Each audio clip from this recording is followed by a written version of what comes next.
Hello everyone, welcome back to my YouTube channel. This is your Shivani ma'am. So बच्चों, आप लोगों को पता है कि एम्स पैरामेडिकल में सिर्फ और सिर्फ 2 दिन बचे हैं।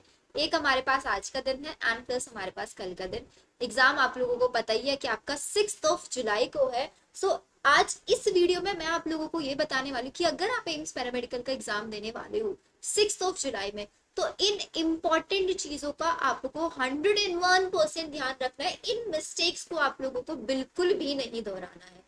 अगर आप चाहते हो कि आप एक अच्छा स्कोर करके आओ एग्जाम के अंदर, तो इन चीजों को बहुत अच्छे से यूज करना है आपको एग्जाम टाइम पे। तो सबसे पहली चीज जो मैं आप लोगों को यहाँ पे बताना चाहती हूँ ये कि आखिरी के 2 दिन में आप लोगों को क्या पढ़ना है, क्या नहीं पढ़ना है। सो अगर आप चाहते हैं कि शिवानी मैम हमें एक अच्छी सजेशन दे एंड आप उसको माने, तो मैं आपको बोलूंगी कि लास्ट के 2 दिन में कोई भी नई चीज मत पढ़ना। आपको कोई ऐसा टॉपिक लग रहा है कि वो टॉपिक आपको बहुत अच्छे से नहीं आया है, तो प्लीज उस पर टाइम वेस्ट मत करो। इन लास्ट के 2 दिनों में आप लोगों को सिर्फ और सिर्फ रिवीजन करना है। और रिवीजन करने का भी एक प्रॉपर तरीका होता है। कैसे रिवीजन करना है? फिजिक्स के अंदर सारी फॉर्मूला शीट रिवाइज करके चलो, क्योंकि एम्स नर्सिंग के एग्जाम का एक्सपीरियंस रहा है कि ज्यादा से ज्यादा न्यूमेरिकल बेस्ड क्वेश्चन आए हैं। और वो न्यूमेरिकल बेस्ड क्वेश्चन ऐसे क्वेश्चन होते हैं कि क्वेश्चन देखा, आपको आइडिया होना चाहिए किस क्वेश्चन के अंदर कौन सा फॉर्मूला लगेगा और उस फॉर्मूले को आपको सॉल्व करना आना चाहिए। ये तरीका। तो जब तक आपको फॉर्मूले याद नहीं होंगे तो आप क्वेश्चन कैसे कर लोगे? नहीं कर पाओगे। तो फिजिक्स के अंदर आप लोग पूरे की पूरी सारे फॉर्मूला शीट अच्छे से रिवाइज करके जाओगे। ये चीज बहुत ध्यान रखना है। फर्स्ट चीज। सेकेंड चीज, केमिस्ट्री के अंदर एक्सेप्शंस आप याद करके जाना। नेम रिएक्शन से 3 क्वेश्चन गारंटेड आता है, तो नेम रिएक्शंस आप लोगों को बहुत अच्छे से रिवाइज करके जाना। मान के चलो डायरेक्ट 3 क्वेश्चन आपको नेम रिएक्शन से मिलेंगे। देन आ जाता है बायो के अंदर। तो बायो के अंदर मैंने ऑलरेडी मैराथन क्लासेस ली हुई हैं अपनी। जब मैंने नर्सिंग के लिए लिया था तो नर्सिंग पैरामेडिकल दोनों के लिए सेम था। वहां पे मैंने पूरा एनसीईआरटी का डेटा कि ये ईयर्स है आपके, these are the examples, these are the some important data जो आप लोगों को याद रखना है। आप उन डेटा को याद रखो एंड उन डेटा के थ्रू ही आप लोगों को रिवीजन करके चलना है। तो डेटा वीडियो देख लो एंड वीडियो से आप लोगों को पूरी क्लैरिटी मिल जाएगी कि हाँ, सिर्फ इंटू 2 की स्पीड से चला के देखना सबसे पहली चीज है। इंटू 2 की स्पीड से आप उसको वीडियो को चला के देखो तो आपको पूरा डेटा फटाफट रिवाइज होता चला जाएगा। आपको ये करना है एंड ट्राई टू इग्नोर।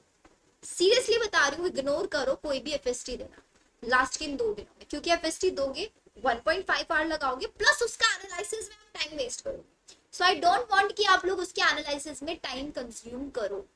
सो इसलिए आई वांट कि आप ये जो बाकी का आज का आधा दिन बचा हुआ है आपके पास, कल का पूरा दिन बचा हुआ है एंड बहुत सारे ऐसे बच्चे होंगे जिनको आज से ट्रैवलिंग करना शुरू करना है। बहुत सारे बच्चे ऐसे हैं जिनको कल से ट्रैवलिंग करना शुरू करना है।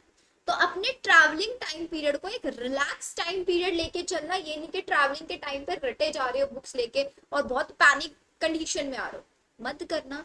जब आपका ट्रैवलिंग टाइम शुरू हो रहा है उस ट्रैवलिंग टाइम को अपने माइंड को बिल्कुल रिलैक्स करके चलना। सिर्फ और सिर्फ अपने आप पे कॉन्फिडेंस रखो कि मैंने जो पढ़ा है ना अब तक, मुझे उतना करके आना है एग्जाम में।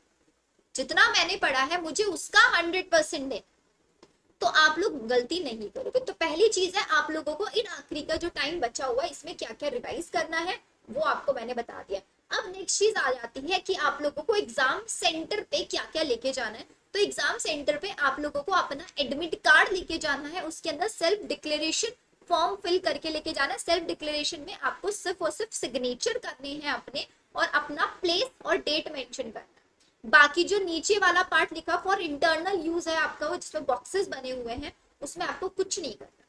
सिर्फ सेल्फ डिक्लेरेशन फिल करके ले जाना। पासपोर्ट साइज फोटोग्राफ लेके जाना चाहो लेके जा सकते हो, नर्सिंग वाले बच्चों को जरूरत नहीं पड़ता ये चीज। प्लस आपको एक अपना ओरिजिनल आईडी प्रूफ लेके जाना। ओरिजिनल आईडी प्रूफ में आप अपना आधार कार्ड फोटो स्टेट मत लेके जाना, प्लीज सबको ओरिजिनल ही लेके जाना, ये ध्यान रखना। ये 2 चीजें मस्ट है आप लोगों के लिए। नेक्स्ट डाउट आता है बच्चों को कि मैम हमें क्या वहाँ पे फिजिक्स में क्वेश्चन सॉल्व करने के लिए रफ शीट मिलेगी? एग्जैक्टली आपको वहाँ पे 2 रफ शीट वो प्रोवाइड कराएंगे एज वेल एज पेन भी आपको वही देंगे। आपको पेन भी नहीं लेके जाना है, रफ शीट्स वगैरह कुछ नहीं लेके जाना है। आपका जो एडमिट कार्ड है वो एग्जाम सेंटर पे ही सबमिट हो जाएगा और एग्जाम सेंटर पे आप अपना एडमिट कार्ड मेक श्योर कि आप अपना एडमिट कार्ड सबमिट करके तभी एग्जाम हॉल से बाहर निकलो। अगर आपने एग्जाम सेंटर पे अपना एडमिट कार्ड सबमिट नहीं किया तो आपकी अटेंडेंस मार्क नहीं होगी। ये वाली चीज आपको ध्यान रखनी, क्योंकि एडमिट कार्ड में लिखा है बाय चांस इन्विजिलेटर भूल जाए आपसे उसको सबमिट करना, तो आपको खुद से सबमिट करके ये हो गया। अब आता है कि आप लोगों को पेपर में जो ये 1.5 आ रहा है आपको इनको कैसे यूटिलाइज करना है ताकि आप लोगों को टाइम मैनेजमेंट की प्रॉब्लम ना हो।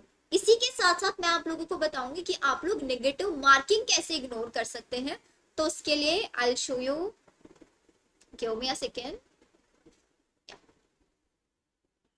तो भाई देखो यहाँ पे कोई जीके वीके वाला कंसर्न नहीं है हम लोगों के पास। We have only physics, chemistry and bio. हमारे पास ये 3 सब्जेक्ट्स, फिजिक्स, केमिस्ट्री, बायो, तीनों से 30 क्वेश्चंस आने वाले हैं।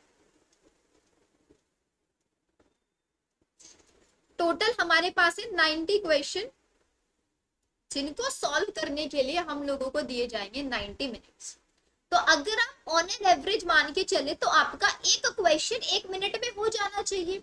बट आप बोलोगे कि मैम नहीं, फिजिक्स के अंदर तो हमारे पास ज्यादा टाइम लगता है, बिकॉज न्यूमेरिकल बेस्ड होता है, ऑब्वियसली लगता है। तो आप ये टाइम कहाँ से बचाएंगे? तो मैं आप लोगों को 100% एक चीज बोल रही हूँ, खुद के एक्सपीरियंस से बोल रही हूँ। नर्सिंग वाले बच्चे एग्जाम देके उस एक्सपीरियंस से बता रही हूँ कि आप लोगों को क्या करना है। सबसे पहले आपको बायो पार्ट अटेम्प्ट करना है। बायो में 30 क्वेश्चंस है। बायो में क्वेश्चन सॉल्व करने वाले नहीं होंगे, क्वेश्चन देखा फटाफट से, अगर आपको आंसर पता है। देखो अब यहाँ पे भी 2 चीजें आती है। आपने क्वेश्चन रीड किया, क्वेश्चन रीड करते हैं 100% कॉन्फिडेंट हो कि इस क्वेश्चन का आंसर ए, मार्क कर दो, move to the next question. Mark करा, move to the next question. Next question आपके सामने ऐसे आ गए जिस क्वेश्चन में आप कंफ्यूज हो रहे हो, तो वहां पे सोचने का टाइम नहीं लेना। ये ध्यान रखना कि ये नहीं एक ही क्वेश्चन पे 5, एक ही क्वेश्चन पे अगर आपने 5 मिनट लगा दिए ना, तो ये मान के चलना कि 5 क्वेश्चन का जो टाइम था ना आपने वो खत्म कर दिया।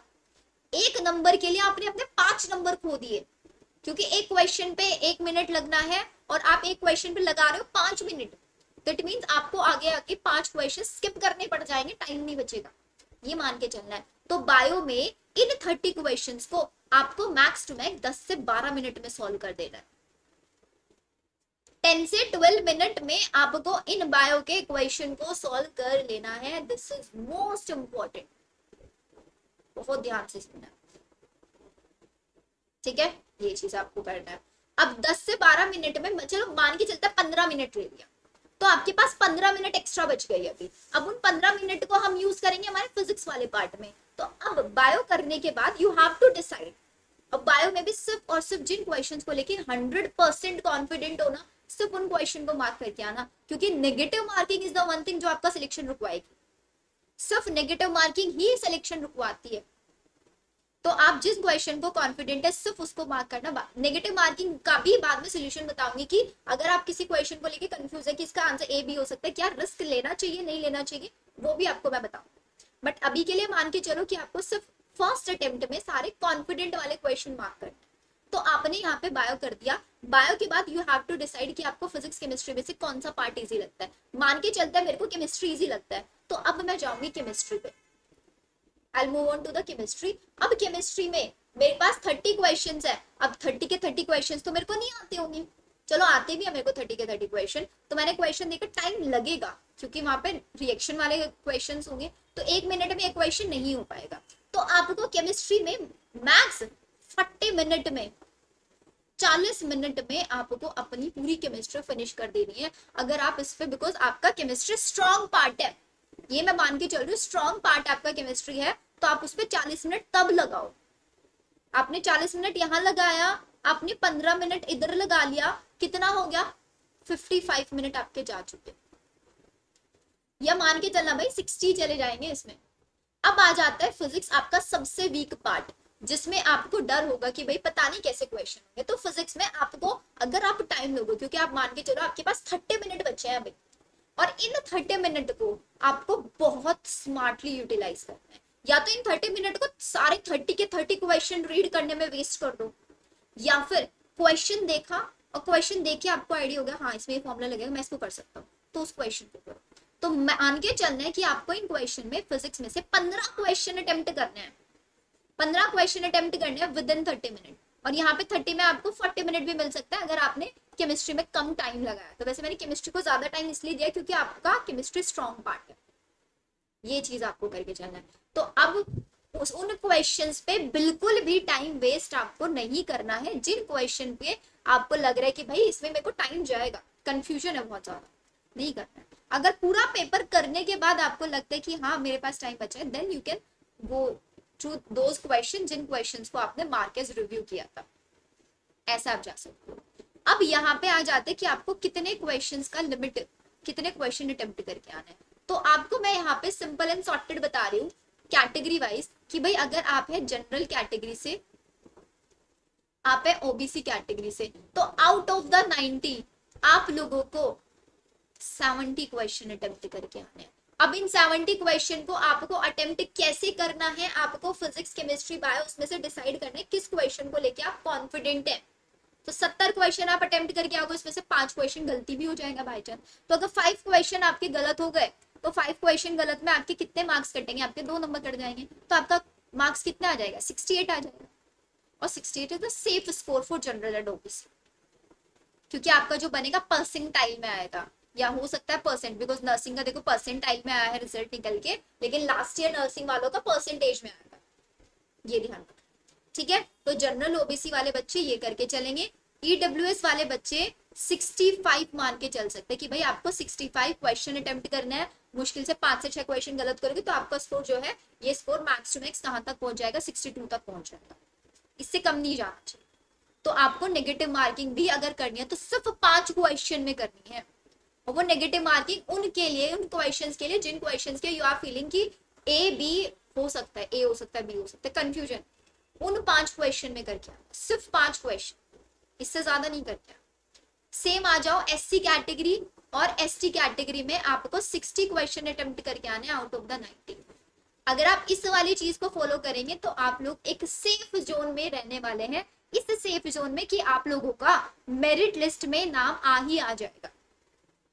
अगर आप इतना मान के चलेंगे, आप इस 70, जैसे मैंने जनरल के लिए बताया कि 70 इज द आपको मिनिमम क्वेश्चन जो अटेम्प्ट करके आना है, तो 70 में से आप ऐसे कर लो, बायो के 30 अटेम्प्ट कर लिया, 30 40 50 60 कितने बच गए आपके, 30 क्वेश्चन आपने वहां पे अटेम्प्ट कर लिया, 50 60 एंड 40 क्वेश्चन और अटेम्प्ट करना है। वो 40 क्वेश्चन आप ऐसे कर लो कि भाई 40 क्वेश्चन में से 20 क्वेश्चन आपने केमिस्ट्री की कर लिए, 10 क्वेश्चन आपको नहीं आए, तो 20 क्वेश्चन के लिए आपको 25 मिनट लगने चाहिए, 25 मिनट श्योरली बता रही हूँ। फिजिक्स में आप आ जाओ, फिजिक्स में आप कितने क्वेश्चन कर लो कि 20 क्वेश्चन केमिस्ट्री में कर लिए, 20 और 20 क्वेश्चन अगर आप फिजिक्स में कर पा रहे हो, या केमिस्ट्री में आप 25 कर लो, फिजिक्स में आप 15 क्वेश्चन कर लो। टाइम यूटिलाइजेशन आपको अपने अकॉर्डिंग करना है कि बिकॉज देखो ये स्टूडेंट और स्टूडेंट वेरी करेगा। बहुत सारे स्टूडेंट ऐसे होंगे जिसको 90 के 90 क्वेश्चन भी आते होंगे, बहुत सारे ऐसे होंगे जिनको आउट ऑफ द 90 सिर्फ 50 क्वेश्चन आता है, तो सिर्फ 50 करके आओ। नेगेटिव मार्किंग के पीछे बिल्कुल मत जाना, अपने दिमाग में एक चीज बिल्कुल बिठा लो कि मुझे कुछ भी करना है, जिस क्वेश्चन को लेके मैं कॉन्फिडेंट हूँ मेरे को उस क्वेश्चन को करना है। अगर आपने कोई भी कंफ्यूजन वाला क्वेश्चन किया तो आप खुद के पैर पे कुल्हाड़ी मार रहे हो। This is very clear words जो मैं आप लोगों को बता रही हूँ। तो इफ यू वांट इसको करो, एंड करने बाद खुद आप इस वीडियो में आके थैंक बोलोगे मैम को कि यस मैम हमने इस ट्रिक को फॉलो किया था एंड हमारा सिलेक्शन हुआ है। 100% करो इस ट्रिक को फॉलो, आपका सिलेक्शन होगा। खुद पे ट्रस्ट रखो, नर्वसनेस होगी, डर लगेगा, सब कुछ होगा, लेकिन आपको ट्रस्ट रखना है खुद की प्रिपरेशन पे। भाई नर्वसनेस तो होती रहती है, एंजाइटी होती है बहुत बच्चों को, लेकिन आपको देखना है कि भाई एक नॉर्मल एग्जाम है ये, बस एक सेंटर पे जाके मेरे को एग्जाम देना है, आसपास के बच्चे क्या कर रहे हैं मेरे को नहीं आ रहा है। वो सबसे ज्यादा नर्वसनेस पता है कब होती है, सबसे ज्यादा नर्वसनेस तब होती है जब हम आसपास में ज्यादा ध्यान रख रहे होते हैं कि यार मेरे को तो क्वेश्चन नहीं आ रहा और ये तो फटाफट सॉल्व किए जा रहा है और मुझे कुछ नहीं आता है। उस चीज से आपका फोकस सिर्फ, जैसे होता है ना अर्जुन का जो निशाना था वो सिर्फ क्या था, मछली की आंख। आपका फोकस सिर्फ आपका कंप्यूटर स्क्रीन और आपका पेन एंड पेपर होना चाहिए, और इधर उधर क्या चल रहा है, इन्विजिलेटर क्या कर रहा है, बाकी बच्चे क्या कर रहे हैं, मैं बाहर बैग सबमिट करके आया, ये करके आया, भूल जाओ सब। उस टाइम आपके लिए सिर्फ एग्जिस्ट करता है आपका कंप्यूटर स्क्रीन, आपका पेन एंड पेपर, और जो आपने पढ़ा है पूरा दिमाग लगा के सोल्व करके आना। आई होप ये जो 15 मिनट्स मैंने आप लोगों का लिया है काफी बच्चों के लिए बेनिफिशियल रहेगा। अगर आपको लगता है कि आपके लिए बेनिफिशियल है, just need your feedback in the comment section also. Comment section में अपना फीडबैक जरूर देना, चैनल को सब्सक्राइब जरूर करके रखना, बिकॉज इसी चैनल पे आई लेट यू नो कि भाई मेरिट लिस्ट में जिन बच्चों का नाम आएगा कैसे आप लोगों को काउंसलिंग करानी है। अगर आपको लो से लो स्कोर है, आपको चॉइस फिलिंग कैसे करनी है, सारी काउंसलिंग इन्फॉर्मेशन आपको सेम चैनल पे मिलने वाली है। पर्सनलाइज काउंसलिंग भी मैं यहाँ पे बच्चों की कराने वाली हूँ, एज वेल एज आप लोगों को आगे आने वाले जितने भी एंट्रेंस एग्जाम है, हर एक एंट्रेंस एग्जाम के बारे में इन्फॉर्मेशन सेम चैनल पे मिलेगी। So stay connected to the channel. मिलते हैं हम हमारे नेक्स्ट वीडियो में। Bye everyone.